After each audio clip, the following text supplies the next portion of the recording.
ఖమ్మం జిల్లా సత్తుపల్లి పట్టణంలో 1,55,00,000తో forest urban park ఏర్పాటు చేశారు. అయితే అర్బన్ పార్క్ లో అధికారుల పర్యవేక్షణ లోపం కారణంగా మూగజీవాలకు రక్షణ కరువైంది. అర్బన్ పార్క్ లో సుమారు 200కు పైగానే మచ్చల దుప్పులు, జింకలు ఉన్నాయి. వాటికి సరైన రక్షణ లేకపోవడంతో అవి అడపాదడపా రోడ్డు మీదకు వచ్చి ప్రాణాలు కోల్పోవడమే కాక వేటగాళ్ల ఉచ్చులకు బలవుతున్నాయి.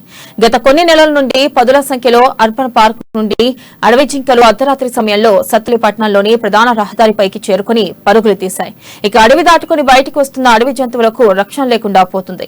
గత కొద్ది నెలల క్రితం బెన్సూరు రోడ్లో గల మెట్ట ఆంజనేయ స్వామి ఆలయం సమీపంలో ఒక దుప్పి ఫెన్సింగ్ దాటే క్రమంలో గాయపడి మృతి చెందగా మరో దుప్పి ఇటీవల కాలంలో వేటగాళ్ల ఉచ్చులకు బలైంది. అంతేకాకుండా జలగాం నగర్, వెంగళరావు నగర్ కాలనీల సమీపంలో గడిచిన 2-3 నెలల్లో 2 అడవి జింకలు వేట కుక్కల దాడికి బలై మృతి చెందగా మరికొన్ని జింకలు తీవ్రంగా గాయపడ్డాయి.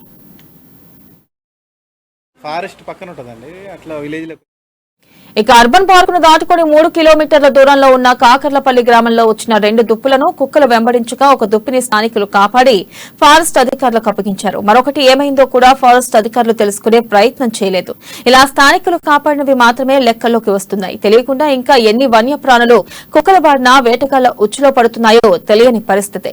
ఇప్పటికే అడవి జంతువుల సంఖ్య క్రమక్రమంగా తగ్గిపోతుందని, సత్తుపల్లి పరిసర ప్రాంతాల్లోని అడవిలో ఉన్న జంతువులకు సరైన రక్షణ లేకపోతే అవి కూడా అంతరించిపోయే ప్రమాదం ఉందని జంతు ప్రేమికులు ఆవేదన వ్యక్తం చేస్తున్నారు.